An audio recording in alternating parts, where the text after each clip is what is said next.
And welcome back to the channel. Today we are joined by, at this point, probably Sunderland folklore, Nick Barnes, who is, the voice of Sunderland. Anyone who's listening on the radio to Sunderland games will hear Nick Barnes' wonderful tones. How are you doing, Nick? How's the early season treating you? Oh, very well. I mean, I'm still taking in the weekend and West Ham. I'm still trying to assimilate everything that happened over the weekend because I think it was beyond everybody's wildest dreams that they'd start so well. Now, the sky's the limit in one sense, laced with a little bit of trepidation. But what a perfect start. Nobody could have. I don't think anybody really foresaw that it was going to be such an emphatic start to the season and the manner in which they did it. But they've done it. They've written a bit of history. That's what Granit Xhaka wanted. He's got part of his wish. Now the next 37 games, let's hope they can complete the circle. How different is, before we dive properly into the football, how different is it commentating on a Premier League team? Like, logistically, I think people like to sort of feel the behind the scenes. And I know when I was at the club and it was League One, it was very different, much more, I would say, informal. In the Premier League, how different is your actual job? A little bit different, only in the sense that there's a lot more people on a match day at the club. All the national broadcasters are there, the TV broadcasters are there. Post-match, a little bit more complicated because in League One and the Championship, it's generally post-match. It's just one or two of us. Now, in the Premier League, there's a sort of pecking order. There'll be the radio broadcasters, the TV broadcasters, the newspapers. We're all sort of allotted our separate slots in the TV interview or the media interview areas off the tunnel at the Stadium of Light or wherever it may be at other grounds. So a little bit more of a circus, should we call it? Should we name it that? Because there are so many more people involved. The actual match itself, no different. We're still in pretty much the same seat at the Stadium of Light, and once the game kicks off, it's the same routine. You're commentating on the game. A little bit different in the fact that we've got TV monitors, although we had TV monitors last season as well. But this season, of course, they're essential because of the VAR. So that's a little bit different. We've not experienced a VAR decision as such yet because it was fairly seamless on Saturday against West Ham. It will happen. We will have to face VAR at some point. So the monitors now are essential. So that's one of the differences. But pretty much, the rest of it's still the same on a match day. You're still doing exactly the same prep. You're preparing to commentate on a match like any other, whether it be Cheltenham Town or, West Ham on Saturday. Yeah, but the research is probably much easier. Well, the research is easier. The pronunciations are not. Fair. Yeah, I'm quite Paul Merson, to be fair, with my pronunciations at times. It takes me a while to get used to it. How has covering the club been in the sort of last 12 months? Because again, I'll reference my time at Sunderland. When I was there 5 years ago, they were in League One. Phil Parkinson was the manager, and I don't want to speak ill of individuals, but he was just quite an uninspiring choice as manager at the time. And it just feels like, as well, when Mick Beale came in, Mike Dodds, that felt like we'd sort of slotted back into being a bit of a laughing stock. But then the last 12 months has been like very, very positive, overwhelmingly positive, and the club seem to be getting absolutely everything right on and off the pitch. Are you feeling that when you're in and around the club? Have you noticed a tangible difference in the way the club operates now? I think, yeah, across all of last season, I think right from the very first day, or even pre-season last season when Regis Bris was appointed, we didn't really know what to expect. We didn't really know much about Regis.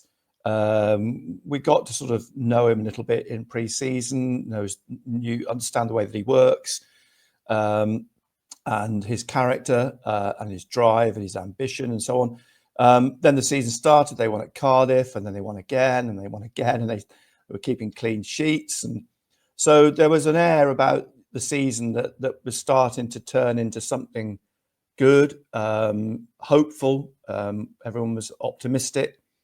And as the season wore on, that clearly gained some momentum because they were going in towards Christmas high in the table, and it looked like they were going to certainly be involved in the playoffs at the end of the season. Second half of the season, a little bit different. I think we all accept that they did hit a bit of hit the buffers a little bit in the way that they were playing. The results started to stutter a little bit, but I think that was largely because they gained so much momentum in the first half of the season. And then, of course, there was that whole saga of the 5 matches, the 5 defeats, and all the narrative that went around that at the same time as Bris was completely on the level right through it. We will be okay. We will be okay. Trust me. And then that sort of emotional explosion at the end of the season with the 2 games against Coventry. And as we all know, that phenomenal day at Wembley. I still pinch myself to an extent as to what happened in those 2 games and the Wembley final. I drove past the murals yesterday in Sunderland City Centre of Dan Ballard and Tommy Watson. And again, it just brings back the day and everything that went on around those games. And I mean, incredible end of the season. And I always say, I tell this story about when we look back to the start of the season, Benno and I, before Cardiff City, we couldn't get accommodation in Cardiff because Billy Joel was playing in Cardiff. So we bizarrely got rooms at Celtic Manor. And when we pitched up at Celtic Manor, we assumed we'd be given the 2 smallest rooms at the back of the hotel overlooking the skips. But the girl on reception said, "You've been upgraded." To cut a long story short, we were given the presidential suite. And now with hindsight, it was like a sign for the season. It was sort of that was the bookmark for the season that was to come. It was a one-off season. It was quite remarkable. Have you got a hotel booked this weekend in Burnley? Are you going to give her a hint? No, it was kind of back in the day. We've sort of earmarked the farm shop for our breakfast on the way, but other than that, no. There and back, show and go.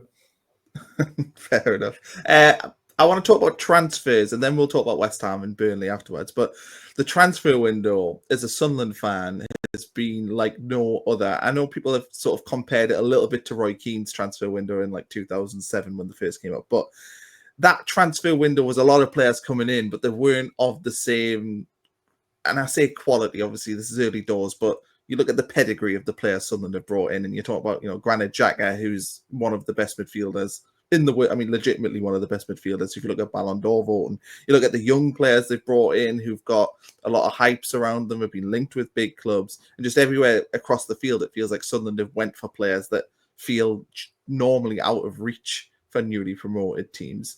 How shocked are you that the club have been able to do what they've done in the transfer window so far, and also get it done largely before the first game of the season? I'm not shocked, but I am surprised, if you see what I mean, in the efficiency, if you like, of their recruitment, which has been remarkable. Going back to the Roy Keane, I mean, there are and there aren't similarities. Roy predominantly brought in the 6 players in the January window, and he brought them in for a reason, because they were going for promotion. Those 6 players, in his view, would guarantee that they went up. So the similarity to Sunderland is now Sunderland need to stay in the Premier League. The players they've brought in because they think they can guarantee them Premier League football next season. So in a sense, that recruitment is the same. It's just the times have changed. That was 2007. This is 2025, 18 years on, and the landscape has changed immeasurably. No more than the money that's being spent. At the end of last season, conversations I had with people about what would Sunderland need to do to stay up, with the best estimate in my mind, I was thinking you'd have to bring in at least 6 players, probably bearing in mind the budget and the market that Sunderland were working in. My assumption would be you'd have to bring in at least 6 players, signings, permanent signings, in and around the £20 million market, with Premier League experience or similar experience. What has surprised me is that they've done that, but they've gone beyond that. In fact, they've doubled that. They brought in, is it 12 so far? Potentially it's going to be 13 or 14, maybe more. They've been clearly this is something that's been planned over the last couple of years, because Christian Speakman has spoken to us before about how the planning is almost 2 years ahead all the time. So they had two plans. They had a plan for the Premier League and a plan for the Championship if they didn't go up. So they've obviously pushed the Premier League plan into fruition. That's what they've been working on to get deals over the line this summer. And it's clearly, look, some players have been in the pipeline for a long time. Other players, like Robin Ruffs, for instance, were a bit of a knee-jerk reaction because they lost other targets. But nonetheless, they still managed to get these players through the door very, very quickly. The other thing I think is quite interesting is that when you look at the age profile of the forwards, well, the forward, Mark Guiu, it's 19. When you look at the ages of the midfielders, your Diarra, Siddiquis, Talbi, Xhaka excluded for a good reason, they're all in their late teens, early 20s. You look at the defenders, late 20s, early 30s. Clearly, the plan is you've got to get experience at the back. Xhaka, I come back to Xhaka, he fits into that as a defensive midfielder, if you like, because he's part of this experienced core at the back where Sunderland are going to build their foundation for games this season with the aim of we don't concede goals, or we try not to concede goals, and we catch teams on the counter-attack on the break with swiftness, with pace, and the technical ability that these players have got. So you can see how the team is shaped, the squad is shaped, and the recruitment is shaped around that market, if you like. Some remarkable signings. I mean, you mentioned Granit Xhaka. Nobody in their wildest dreams would have imagined they'd sign a player like Xhaka. But all credit to them. They've sold him the dream, if you like. He's bought into that. His what he said so far publicly is it's manna from heaven, isn't it? I mean, that statement about we will win games, we'll have bad games, but we're all in this together. We're here to create history. That strikes a chord, and none more so than at the weekend when they did make that little bit of history in Premier League terms, at least. So it all bodes well for the future. It's been a remarkable window, and I know we're only one game in, and we can't get carried away. But from what I saw at the weekend, the seeds are certainly there. The foundation is certainly there for Sunderland to be okay. I mean, I'm all about getting carried away. Why not? Why not? As Big Davey, who comes on Total Sport, says, "Let's get carried away." Yeah, exactly. What do you think the vision is? Because we hear this about Xhaka, and he's been sold the vision, and I think you can see this with a lot of the other players that Sunderland have brought in. Alderete is one where he's one of the best centre halves in La Liga. I would guess would have interest from top clubs. What do you think the club are actually saying to these players to attract them? Because newly promoted clubs generally don't attract players of this caliber. What is the vision, I suppose, at Sunderland in your eyes? Well, I think they've got strength in the fact that they can sell players the fan base. I think that is a massive selling point. And I don't know if this is true, but I would hazard a guess that a significant number, if not all the players that they're signing, have watched Sunderland Till I Die, and may have been told to watch that as an indicator as to what the fans and what Sunderland's all about, because that was a very, very strong documentary in terms of this club and what it means to the supporters, the fans. Then I think they will have been shown in one, whether it be by video or whatever, the facilities. They would, and don't forget word of mouth as well. Players talk to each other. Players will know each other. There'll be a little network where people will have spoken to former players. Players have been at Sunderland. So all this is thrown into the melting pot. And I think, above all, they'll have been told, look, what we've done for young players specifically over the last few seasons, the pathway we've given them. And you have to look at what they've achieved with Dan Ballard, Tommy Watson, Trey Hume, players like that who've come through the system, what's brought in as young players.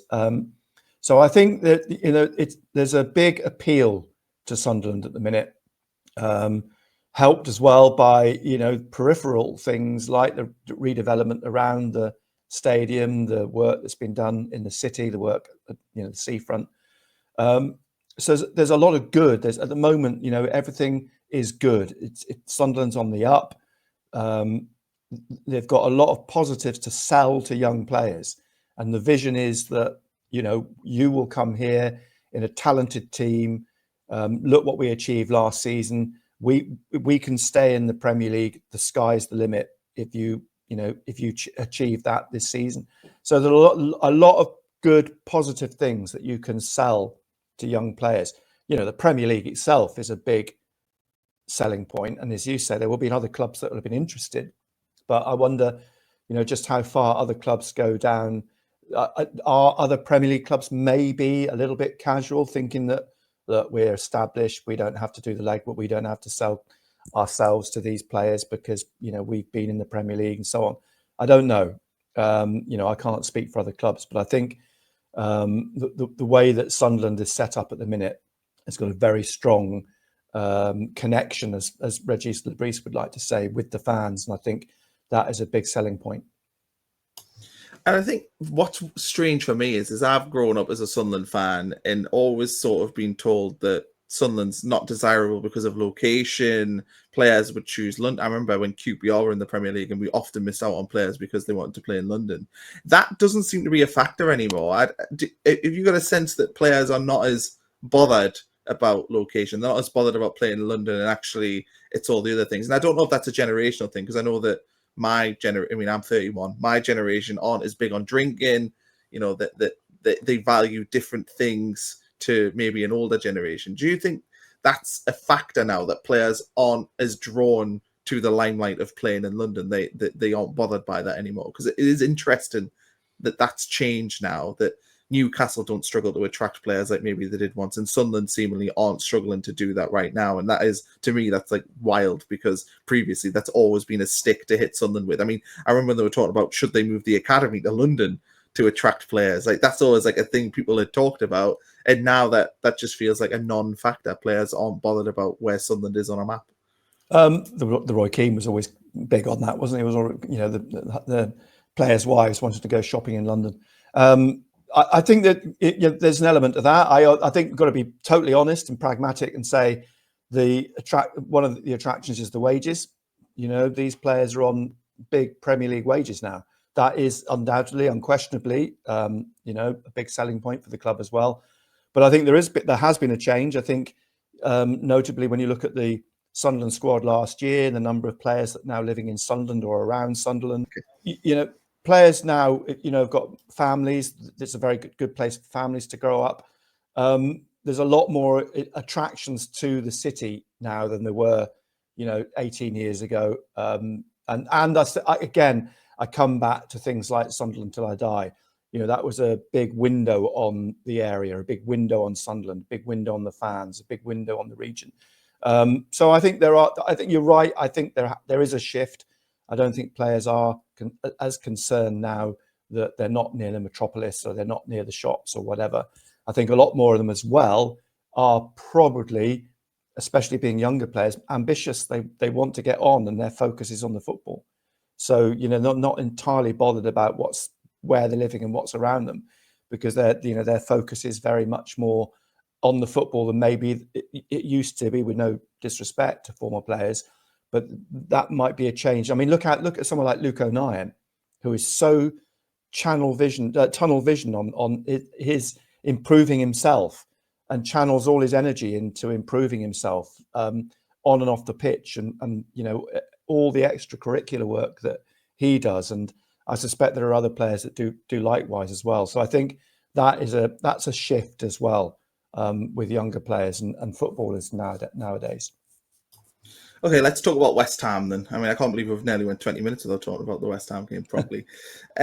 I'll give you my assessment, I suppose, of the game, and let's see if you're in agreement with it. But I felt like Sunderland approached that first half and went, do you know what? We're going to see what you're all about. We don't know where we are as a club, and we don't know where you are as a team. I think they were sort of using it as a test, similar to what Peter Reid used to do, where the first half Sunderland would generally try and stay at 0-0. Second half, they'd figure out how to win the game.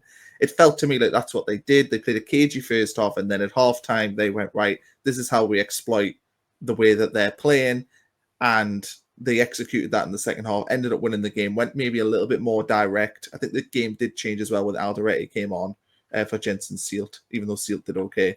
But I just felt like Sunderland were figuring out in the first half where they were as a team and where West Ham were, and then in the second half they came up with a plan to beat them and exploit them. Is that how you saw it, or am I maybe looking at it maybe a bit too, I don't know, analytically? Do you know, I've not really analysed it to that degree. I mean, I agree with you. It was a game of two halves, and I think nobody could have been or would have been overly surprised if West Ham had gone in at half time 1-0 up. A couple of chances they carved out, and Sunderland defended them well. And West Ham were clearly, the better team. They were a Premier League team in the first half. Second half, that did all change. I think the goals changed games. Mienda's goal, unquestionably, suddenly West Ham had to react to that. They nearly got an equaliser. There was, that would have been interesting had they scored, but they didn't. Sunderland got the second, and I think then it was fairly obvious West Ham's bottle went, if you like. They didn't seem to have anything emotionally to get back in the game. I mean, when Wilson scored the third, West Ham might as well not been on the pitch. They'd gone. They just didn't seem to have anything in the tank, and that's all credit to Sunderland. You only play what's in front of you. I just thought it was a very interesting. I thought Sunderland, they did in the first half. I think it was almost they were endeavouring not to get carried away, not to make a mistake, to concentrate. Let's get the level of this team. Let's get the level of the barometer, the benchmark we need to be playing at. And if we reach half time without conceding a goal, then maybe we can just be a little bit braver and let's step it up a little bit and just see where that takes us. And as of course, what turned out to be, it took them, to a 3-0 win, with two accomplished, headers from Mienda and Ballard, and that wonderful finish from Wilson. So it'll do nothing but give the players confidence, self-belief. And I think we always said before the game that this was a barometer, this was a benchmark for what level do Sunderland have to be at to compete in the Premier League. I'm not quite sure still what to take from it, because West Ham, while they were a good team to an extent in the first half, I didn't think they were great in the second half. What do we learn? What have we learned from that? I don't know. Will we find out more at Burnley on Saturday? Perhaps, but it's a newly promoted team. Brentford the following week. Again, we'll know from their first couple of results where they're at the minute. It's still very much a learning curve. We're still sort of finding our feet, but potentially, touch wood, they could have 9 points from 9. And what a foundation that would be to start the season. What a platform that would be to go into all the difficult games that are coming up in sort of October, November. But I go back to this West Ham game and I look at it and think, do you know what we need to take from this is that beyond our dreams, we got a win on the first day of the season, an emphatic win, 3 goals, with players not looking anywhere near out of their depth. Every single player in that team on Saturday looked comfortable playing a Premier League football match. I spoke to Enzo Lefebvre afterwards and said, we will lose games, we'll have bad days, but we're in this together. We're all, part of a core, a team spirit and I think that is very important. Proved to be last season. I think it is this season as well. And they can react to those occasions. And I think the other thing is worth remembering now is the bench is starting to look, Premier League bench. They've got players that will be able to come off the bench and hopefully change games or certainly have an influence on games. So, the game 1 of 38 was a marker. It was a learning curve. And above all else, came away from it thinking they'll be okay. They look okay. They look confident. There seems to be a lot of self-belief. And they do look as though individually, all of these players can cope with this level and the expectations on them in the Premier League. Yeah, I really enjoyed the energy in that midfield. I think that midfield 3, to me, I know this is just one game and we can get carried away, but that looked as good as any team outside sort of the top 6, 7 teams in the Premier League. Like you've got Xhaka in there who covered a lot of ground. I know people sort But of actually had quite a quiet game. You know, when Diarra was everywhere, I thought he was fantastic. Siddiqui is just a tidy, good, solid midfielder. Back four, I thought played exceptionally. Reynaldo, it's just, cool, calm, collected. Alderete, as you said, when he came on, didn't waste a ball. Looks very, very good. Ballard had a blinder. Hume, you know exactly what you're going to get from Trey Hume. You know, every individual had something to offer. Talby, who is arguably, you could say is the weakest link in the 11, and that's no disrespect whatsoever. He still contributed an assist and looked actually quite confident on the ball. So, Robin Ruffs, he looks very, very comfortable with the ball at his feet. Pulled off a couple of good saves. He commanded his area well. Man for man, they looked happy in their own skin, if you like. They look happy in the Premier League skin. And there's more to come. You build on this. Each game that they play is more experience at this level. Yeah, and more players potentially coming in. Last thing on the West Ham game I want to really touch on is just the atmosphere. It felt to me like the game on Saturday was like a real event. And I know they say that for newly promoted teams, every game has to be treated like as a massive event.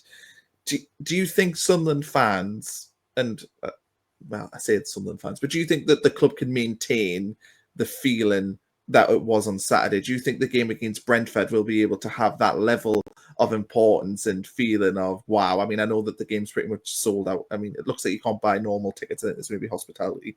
So it feels like every game probably will be a sellout this season, which is massive. But my hope is that we as a fan base can maintain that level of intensity in every single game. And because if that's the extra 2 or 3% to win you the game, then those are the fine margins that can benefit you in the Premier League. And it's something that teams like, dare I say, West Ham, who could be struggling this season, their fan base will not have that because they've been in the Premier League for years. There's a lot of discontent at the club. They won't have the same level of intimidation that the Stadium of Light will this season. How important a factor do you think that is? And do you think that the fans can maintain that level of enthusiasm? Well, the Stadium of Light home form is unquestionably, I think, key. There's no reason why they can't maintain that. But I guess that will be that we can judge that on results. If they're still playing well, getting results, then that will be maintained. When we get into the depths of winter and if the results haven't gone well and they're struggling, then maybe that may be a shift. But at the minute, I think that they've tapped into something. The overwhelming optimism of pre-season has taken me by surprise in a way, because nobody I've spoken to believes that they're going to get relegated. Everybody has been so upbeat through pre-season, and when I speak to people from outside the area and I say that to them, they look at me in disbelief because they all buy into the narrative that Sunderland, Burnley and Leeds are all going to come straight back down. Whereas here, that belief that's not what we believe here. We have this incredible optimism that Sunderland actually, with the recruitment, with the buzz around the club, they're actually going to stay up. That has been rubber stamped in a sense by what happened on Saturday and by the atmosphere. Those commentators and media from elsewhere who came to the game on Saturday said it was unbelievable. They couldn't believe how good the atmosphere was. And these are seasoned reporters and commentators who, they watch Premier League matches every week. So it was clearly something different. It was clearly something special. And it will be judged to a degree by results. That's football. But to go back to your original question, can they maintain it? I think they can if this sort of trajectory remains as it is, and they do go to Burnley and get a result. They do go play Brentford and get a result. Crystal Palace, who knows, to go there if they got a result. If that trajectory, as I say, if that's maintained, then who knows? I don't see why it can't be maintained. Let's talk about Burnley then. Is this a must not lose game or a must win game? Because I sort of think for Burnley, their first game back in the Premier League, I don't think they'll have the same sort of atmosphere as Sunderland because they've been up and down in basically for the last 10 years they've been in the Premier League, give or take 2 seasons. So I don't think they'll have that Premier League newness that Sunderland fans had. But I think that they after their opening day, they lost 3-0 at Tottenham. They looked okay, but felt like a newly promoted team of seasons past where they play okay, but ultimately get done by quality. They need to win this game. I mean, this is about as must-win a game as a team could have for Burnley, a newly promoted team at home in your first home game. For Sunderland, a draw feels like it would be okay, but I think the ambitious Sunderland fan in me thinks after watching Saturday and Burnley haven't done a whole lot to their team in the summer, and we did okay against them last season. You look at that Sunderland team and go, well, we've done a lot of strengthening. It feels like a game that we probably should win, but I feel like a draw might be the most likely outcome. I think I don't think it's must win, not at this stage, but I mean it's probably more not lose than must win. I think they need to basically cement the opening day win. That's ideally you want to go away from home now, and I think it's the not lose. I would be more than happy with a point away from home at this level. A win would be fantastic, and there's nothing to suggest they can't not win at Burnley. I wouldn't underestimate Burnley. Got players like Kyle Walker now have come in. There's a lot of there's quite a lot of experience in the 11. They are at home. They do need a reaction from Tottenham.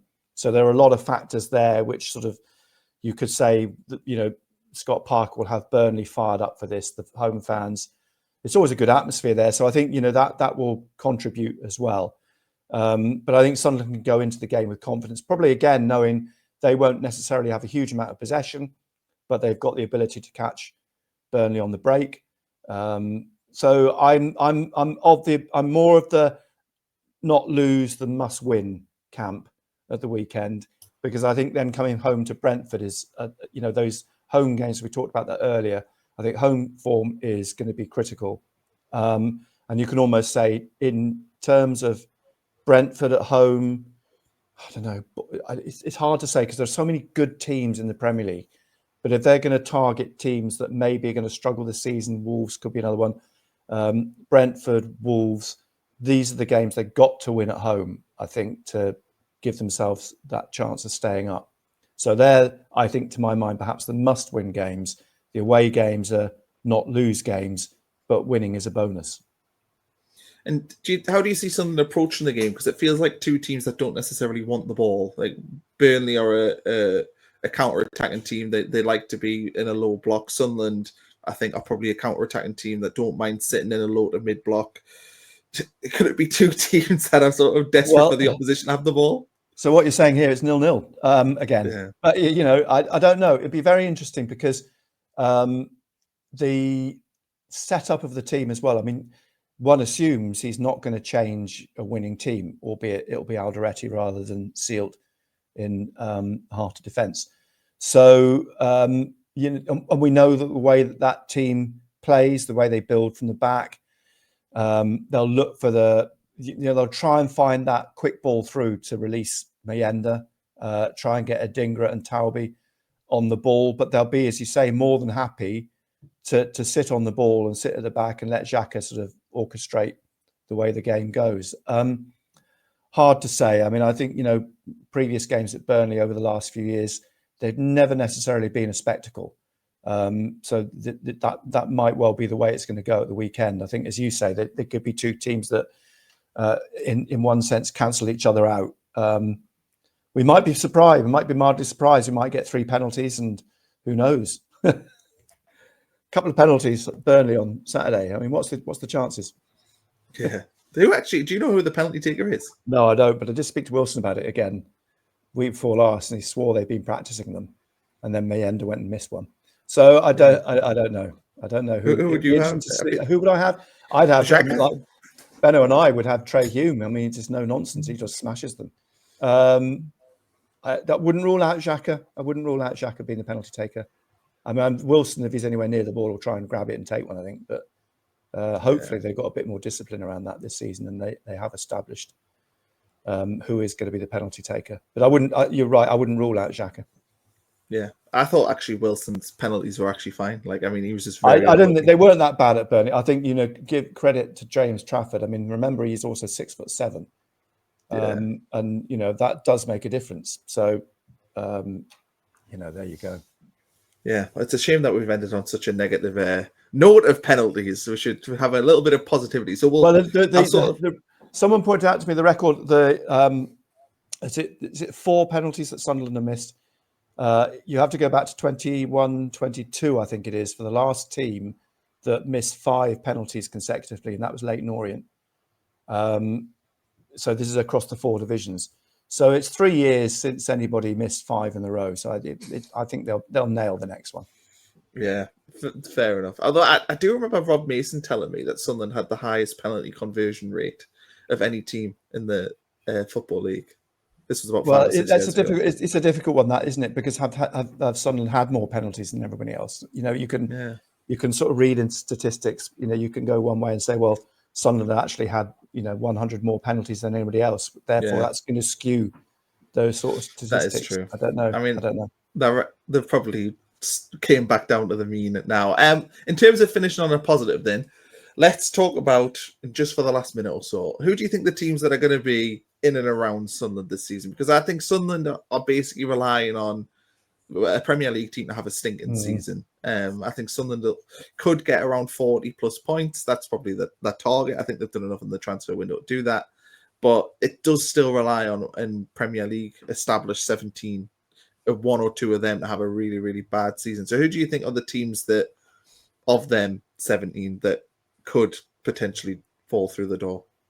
I found this really difficult to judge because we did our predictions at work last week, and looking at that Premier League table, trying to find 3 teams that were going to struggle was really, really difficult. I think because there were so many well-established Premier League teams. My predictions were Burnley, Wolves, and Brentford, but it's early days, and we'll get a better idea in a month or two's time as to whether those teams are going to struggle. But it's hard to see a Bournemouth and a Brighton and some of those more established teams struggling. I mean, Manchester United don't think will be as way low as they were last season. Tottenham won't be.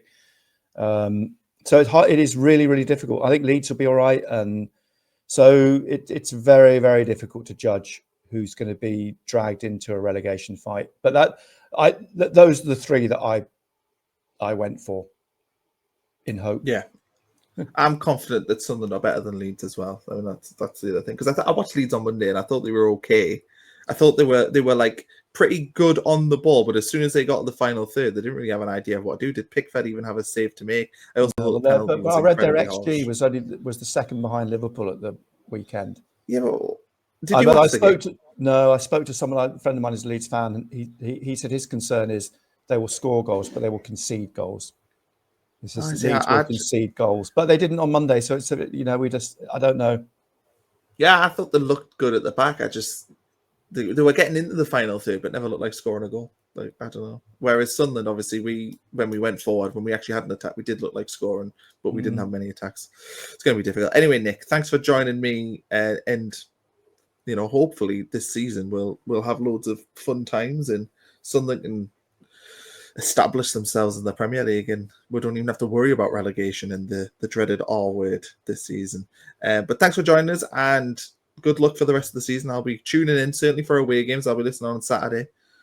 So hopefully I'll hear you and Benno in good voice. Excellent. He's going to try and pretend to be a hippo this season, apparently. Anyway, let's move on. Thank you very much. Pleasure. Thanks. As always.